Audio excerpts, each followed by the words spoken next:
नहमदुहु व नसल्ली अला रसूलिहिल करीम अम्मा बाद फ़अऊज़ु बिल्लाहि मिनश शैतानिर रजीम बिस्मिल्लाहिर रहमानिर रहीम या अय्युहल्लज़ीना आमनु अतीउल्लाह व अतीउर रसूल व उलिल अम्रि मिनकुम।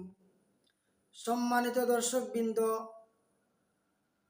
আজকে রবিউল আউয়াল মাসের 12 তারিখ। আজকের এই দিনে বাংলাদেশের কিছু অসচেতন অসতর্ক উলামায়ে কেরাম এর নেতৃত্বে ঈদে মিলাদুন্নবী পালন করা হয়। তাই আমি ঈদে মিলাদুন্নবী কি এবং শরীয়তে তা পালনের হুকুম কি তা সম্পর্কে কিছু আলোচনা করার জন্য আপনাদের সম্মুখে উপস্থিত হয়েছি। সম্মানিত দর্শকবৃন্দ, ঈদ আরবি শব্দ অর্থ আনন্দ, মিলাদ অর্থ নবী, অর্থাৎ নবী সাল্লাল্লাহু আলাইহি সাল্লামের জন্মদিনের আনন্দ। এটা নবী সাল্লাল্লাহু আলাইহি সাল্লাম জন্মদিন কবে হয়েছে? এই দিন তাদের দৃষ্টিতে 12ই রবিউল আউয়াল, অথচ মুহাক্কিকিন উলামায়ে কেরামের মতে 8, 9, 10, 12 আর কেউ কেউ 9 তারিখ নিশ্চিত বলেছেন। এবার ঈদে মিলাদুন্নবীর হুকুম কি? ঈদে মিলাদুন্নবীর হুকুম, নবী সাল্লাল্লাহু আলাইহি সাল্লাম ইন্তেকালের পরে তার সাহাবায়ে কেরামরা 120 বছর 10 বছর পর্যন্ত এই দুনিয়ার জমিনে জীবিত ছিলেন, কেউ ঈদে মিলাদুন্নবী নবীর জন্মদিন পালন করেন নাই। নবীজি তো নিজেই তার জন্মদিন পালন করেন নাই। সাহাবায়ে কেরামরা 10 বছর জীবিত ছিলেন, তারও নবীজির জন্মদিন পালন করেন নাই। সাহাবায়ে কেরামের ইন্তেকালের পরে 7 লক্ষ তাবিন, 27.5 লক্ষ তবে তাবিন, এদের জীবন চলে গেছে, কেউ ঈদে মিলাদুন্নবী পালন করেন নাই। বড় পীর আব্দুল কাদের জিলানী, বায়েজিদ বুস্তামি, হাসান বসরি সহ অনেক আকাবির আসলাফ চলে গেছেন, কেউ ঈদে মিলাদুন্নবী পালন করেন নাই। কারণ এটা শরীয়তের দৃষ্টিতে বেদাত। বেদাত বলা হয় যেটা রাসূলের জমানায় ছিল না, তার সাহাবায়ে কেরামের জমানায় ছিল না, পরবর্তী লোকেরা দিনের কাজ মনে করে তা আবিষ্কার করেছেন, দিন মনে করে আবিষ্কার করেছেন, তার নাম হচ্ছে বেদাত। এই যে একটা বেদাত গর্হিত কাজ, এই কাজের সূচনা কবে থেকে হয়েছিল? ইতিহাস পর্যালোচনা করলে আমরা দেখা যায় মোট 4টি কৌল পাওয়া যায়। প্রথমত 4র্থ হিজরিতে মিশরের ফাতিমি সাম্রাজ্য, 352 হিজরিতে ফাতিমি সাম্রাজ্য যখন রাষ্ট্র পরিচালনা করেছিল, তখন আব্বাসী খলিফার প্রধান শাসক এবং নিয়ন্ত্রক বনি বুহাইজ গোত্রের শিয়া শাসক মুইজুদ্দৌলা, সে 6 জন মানুষের জন্মদিন পালন করার সূচনা করেছিল: আলী, হাসান, হুসাইন, ফাতিমা রাদিয়াল্লাহু তাআলা আনহু এবং নবী করিম সাল্লাল্লাহু আলাইহি সাল্লাম। এটা আল খিতাত লিল মাগরিবি প্রথম খণ্ডর 190 নম্বর পৃষ্ঠা আছে। দ্বিতীয় নম্বর আরো পর্যালোচনা করলে দেখা যায় যে আল বেদায়া ওয়ান নিহায়ার 13 নম্বর খণ্ডের 139 থেকে 140 নম্বর পৃষ্ঠা পর্যন্ত লিপিবদ্ধ আছে। সেখানে দেখা যায় ক্রুশেদ বিজিটা মিশরের সুলতান সালাউদ্দিন আইয়ুবী রহমতুল্লাহ আলাইহির নিযুক্ত খলিফা গভর্নর এরবল এলাকার গভর্নর আবু সাইদ মুজাফফর উদ্দিন কুকুবুরি রহমতুল্লাহ আলাইহি, তিনি এর সূচনা করেছিলেন, যিনি অত্যন্ত এমন এক শাসক ছিলেন, তিনি সব সময় তার নাম সুনাম ধন্যবাদ চাইতেন, সুখ্যাতি চাইতেন। তিনি দেখলেন তার পার্শ্ববর্তী রাষ্ট্র খ্রিস্টানরা তাদের নবীর জন্মদিন পালন করে, এই সুবাদে তিনি তার নাম সুনামের জন্য রাসূলের জন্মদিন পালন করার সূচনা করেছিলেন। এমনকি 3 লক্ষ মুদ্রা ব্যয় করতেন এবং নিজেও নাচে গেয়ে সে অনুষ্ঠানে অংশগ্রহণ করতেন। তৃতীয় নম্বর, আল বেদায়া ওয়ান নিহায়া 13 নম্বর খণ্ডে 147 নম্বর পৃষ্ঠার মধ্যে দেখা যায় যে 7ম হিজরির প্রথম ইরাকের তৎকালীন বাদশাহর দরবারি মৌলভী ওমর ইবনে মোহাম্মদ মুল্লা তিনি ইয়ার সূচনা করেছিলেন। আমাদের ভারত উপমহাদেশের মধ্যে ইয়ার সূচনা হইল মুঘল সম্রাটের শেষ সম্রাট বাহাদুর শাহের মাধ্যমে। সুন্নিরা উপমহাদেশে এই ঈদে মিলাদুন নবী নামক বেদাত্রে উপমহাদেশের মধ্যে বিস্তার লাভ করেছিল। আমরা বাংলাদেশে কিভাবে আসলো? 1974 ইংরেজিতে পাকিস্তানের তাহির শাহ যখন বাংলাদেশের মধ্যে চট্টগ্রামে আসলেন, তখন তিনি তার ভক্ত মুরিদানদেরকে বললেন, তোমরা ঈদে মিলাদুন নবী পালন করো। তখন তার ভক্তরা এই ঈদে মিলাদুন নবী পালন শুরু করেছিলেন। সম্মানিত দর্শকবৃন্দ, আপনারা বুঝতে পারলেন নবী সাল্লাল্লাহু আলাইহি সাল্লামের জমানাত, সাহাবায়ে কেরামের জমানাত, তাবিন তবে তাবিনের জমানাত এগুলা ছিল না, বরং প্রায় 700 বৎসর পরে রাসূলের ইন্তেকালে 700 বৎসর পরে কোনো বিভিন্ন বর্ণনা করলাম, এই বর্ণনা দ্বারা দেখা যায় কেউ এগুলো আবিষ্কার করেছে, যা সম্পূর্ণ বেদাত এবং শরীয়তের মধ্যে গর্হিত কাজ। কারণ প্রথমত আমি বলবো যে মিলাদুন নবী অর্থ নবীজির জন্ম, আর সিরাতুন নবী অর্থ মিলাদুন নবী নবীজির জন্মের উৎসব, আর সিরাতুন নবী অর্থ নবীজির জীবন আদর্শ। নবীজির জীবন আদর্শের মধ্যে নবীজির জন্ম আছে, কিন্তু নবীজির জন্মের মধ্যে জীবন আদর্শ নাই। নবীজির যদি জন্ম যেটা, এই জন্মটা সবাই পালন করে, এমন খ্রিস্টানরা দিন পালন করে। কারণ জন্মদিন পালন করলে সে জন্মদিনের মধ্যে মদ, জুয়া, গাঁজা, জিনা ইত্যাদি বর্জন, এগুলার জন্মদিন পালন করলে কোনো সুযোগ নাই, বর্জনের সুযোগ নাই। কিন্তু সিরাতুন নবী মানলে খ্রিস্টানরা খ্রিস্টান থাকতে পারবে না, এহুদিরা এহুদি থাকতে পারবে না, মূর্তি পূজারীরা মূর্তি পূজারী থাকতে পারবে না। তাই কাফির মুশরিকরাও মিলাদুন নবী মানে, সিরাতুন নবী মানে না। দ্বিতীয়, মিলাদুন নবী অস্বীকারী কেউ নয়। এমনকি নবীর জন্মদিন উপলক্ষে আবু লাহাব খুশি হয়েছিল, আবু তালিব মিলাদুন নবী মানত, কিন্তু তারা সিরাতুন নবী মানত না। চতুর্থ আমি বলি, তৃতীয় নম্বর বলি, শরীয়তের মধ্যে দিবস বলতে কিছু নেই। দিবস যদি থাকতো, কোরআন নাজিল হওয়ার দিবস থাকতো, হিজরতের দিবস থাকতো, মক্কা বিজয়ের দিবস থাকতো, এবং কি উহুদ দিবস, বদর দিবস, কত ধরনের দিবস থাকার কথা ছিল। ইসলামে ডে বা দিবস বলতে কিছু নাই। চতুর্থ নম্বর বলি আমি, ইবনে তাইমিয়া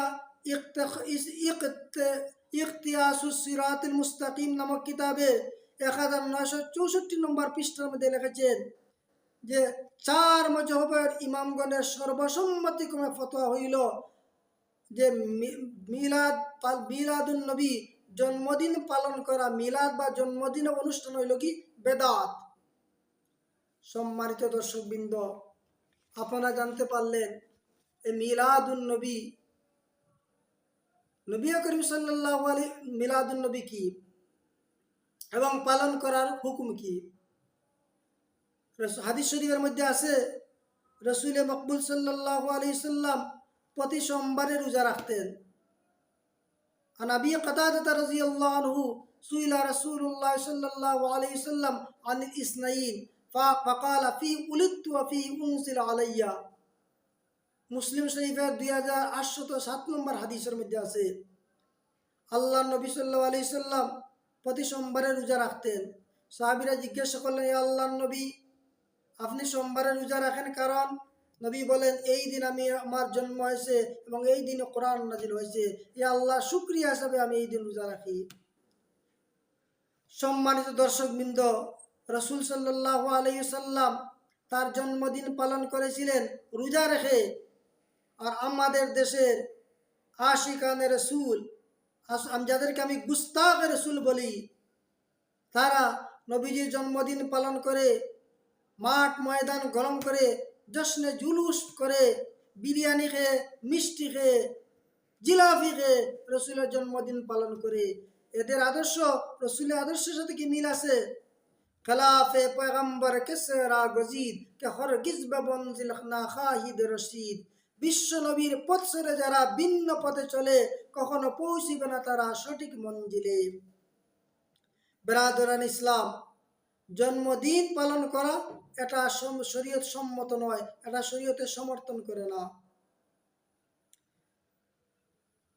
রাসূল সাল্লাল্লাহু আলাইহি সাল্লামের জন্ম কবে হয়েছিল যদিও ইখতিলাফ, কিন্তু নবী আলাইহিস সালামের ইন্তেকাল তবকা ইবনে সাদের 2 নম্বর খণ্ডে 272 নম্বর পৃষ্ঠার মধ্যে আছে। হযরত আব্দুল্লাহ ইবনে মাসউদ রাদিয়াল্লাহু আনহু, আয়েশা রাদিয়াল্লাহু আনহা, ইবনে সাদ রাদিয়াল্লাহু আনহু সহ সাহাবায়ে কেরামগণ বলেন, রাসূল সাল্লাল্লাহু আলাইহি সাল্লাম 12ই রবিউল আউয়াল সোমবারে ইন্তেকাল করেছেন। তো 12ই রবিউল আউয়াল, আজকে যে 12ই রবিউল আউয়াল সোমবার, এটা নিশ্চিত রাসূল সাল্লাল্লাহু আলাইহি ওয়াসাল্লাম ইন্তেকালের দিন, কিন্তু রাসূলের জন্মদিন এটা সঠিক নয়, মতানৈক্য রয়েছে। রাসূলের যেদিন ইন্তেকালের দিন, কোন মুসলমান খুশি হতে পারে না, আনন্দিত হতে পারে না। রাসূল যেদিন ইন্তেকাল করেছিলেন সেই দিন সাহাবায়ে কেরামরা নিতর অবস্থায় পড়ে রইলেন, মুখে হাসি নেই, কাতর হয়ে পড়ে রইলেন। অপরদিকে শয়তান, ইহুদি খ্রিস্টানরা হাসছিল, শয়তান আনন্দে নাচছিল। আর আজকে আমার নবীর জন্মদিন ইন্তেকালের দিনে সুন্নি নাম ধারণ করে 95 মুসলমানের দেশে তুমি জশ্নে জুলুস করবে, মিষ্টি বিতরণ করবে, আনন্দ র্যালি বাইর করবে, এটা সত্যিকারের কোনো ইমানদার বরদাস্ত করতে পারে না। প্রিয় দর্শক বৃন্দ, তারা বড় চমৎকার একটি কথা বলে। তারা বলে যে নবীর জন্ম না হইলে আমরা বাৎসরিক 2টি ঈদ, সাপ্তাহিক 1টি ঈদ করে 52টি ঈদ এবং বাৎসরিক 2টা মিলে 54টি ঈদ পেলাম। সেই রসুলের জন্মদিন যদি আমরা পালন না করি তাহলে কার পালন করব? কত বড় ভুয়া যুক্তি! অথচ আল্লাহ রসুল বলেছেন, মান আহদাসা ফি আমরিনা হাদা মা লাইসা মিনহু ফাহুয়া রাদ্দুদ। যে ব্যক্তি আমাদের শরীয়তে এমন কিছু নতুন সৃষ্টি করলো যা শরীয়তের মধ্যে নেই, তা সম্পূর্ণ প্রত্যাখ্যানযোগ্য। বুখারী মুসলিম শরীফের হাদিস। তাদের বড় ভুয়া যুক্তি। আমি বলবো, ঈদ হচ্ছে একটা ইবাদত। ঈদ হচ্ছে একটা ইবাদত। যে ঈদের মধ্যে নামাজ আছে, যে ঈদের মধ্যে খুতবা আছে, যে ঈদের মধ্যে কুরবানি আছে, যে ঈদের মধ্যে মাগফিরাতের ঘোষণা আছে। তোমাদের ঈদের মধ্যে নামাজ কয় রাকাত? তোমাদের ঈদ মিলাদুন নবীর মধ্যে কি খুতবা আছে? তোমাদের ঈদ মিলাদুন নবীর মধ্যে কি কুরবানি করা হয়? এটা কেমন পাগলের প্রলাপ! শরীয়তের সম্পূর্ণ বিপরীত কথা বলবেন। তারা বলে যে নবীর মাধ্যমে ঈদ পাইলাম, সেই নবীর জন্মদিন পালন না করে কার করব? আমি বলবো, এই নবীর দাদা না হইলে আমরা নবীকে কিভাবে পাইতাম? নবীর পরদাদা না হইলে তাহলে নবীকে কিভাবে পাইতাম? সুতরাং শুধু নবী কেন, নবীর দাদা, নবীর পরদাদা, নবীর 14 গোষ্ঠীর তুমি ঈদ পালন করো। সম্মানিত দর্শক বৃন্দ, আরেকটি হাস্যকর কথা। তারা বলে সকল ঈদের সেরা ঈদ ঈদে মিলাদুন নবী। কত বড় হাস্যকর কথা! রাসূল বলেছেন ঈদ হইল 2টি, ঈদুল আজহা, ঈদুল ফিতর। তারা মন করা তৈরি করলো আরেকটি ঈদ, সেই ঈদটা আবার রাসূলের ঈদের চেয়ে তাদের ঈদ সেরা হয়ে গেল।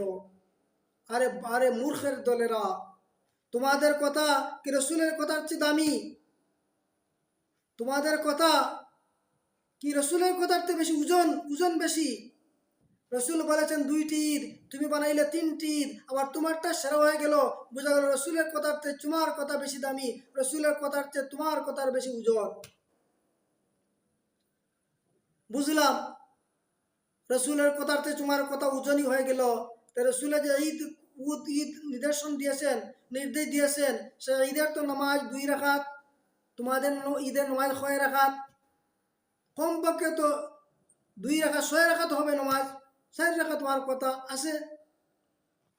পিয়ারা দুস্থ দর্শকবৃন্দ, আসলে আমাদের দেশে এই সকল আলিমরা অত্যন্ত অসচেতন, অসতর্ক। এরা মানুষদেরকে সুন্নি সেজে দুকা দিচ্ছে মানুষদেরকে। তাই আমরা বর্তমান জমানায় আমরা সব সচেতন মানুষ, আমরা সবাই সুচ্চার হই। আমরা নবী করিম সাল্লাল্লাহু আলাইহি সাল্লামের জীবনকে আমরা ফলো করি, রসুলের আদর্শকে আমরা ফলো করি। লাকাদ কানা লাকুম ফি রাসূলিল্লাহি উসওয়াতুন হাসানা। রসুলের জন্মদিন পালনের মধ্যে শরীয়তের কোনো নির্দেশনা নেই। কোনো মানুষের পক্ষে রসুলের জন্মের মতো জন্ম হওয়া সম্ভব নয়। হ্যাঁ, রসুলের জন্মগুলা শরীয়তের দলিল, আমাদের জন্য দলিল নয়, শরীয়তের দলিল। কিন্তু নবীজির সিরাত গোটা উম্মতে মুহাম্মাদির কিয়ামত পর্যন্ত দলিল। তাই আসুন আমরা সকল বেদাতগুলা বর্জন করি এবং সিরাতুন নবীকে আমাদের জীবনের সর্বক্ষেত্রে এগুলো আমরা বাস্তবায়ন করি। এই উদাত্ত আহ্বান রেখে আমি আমার সংক্ষিপ্ত আলোচনা এখানে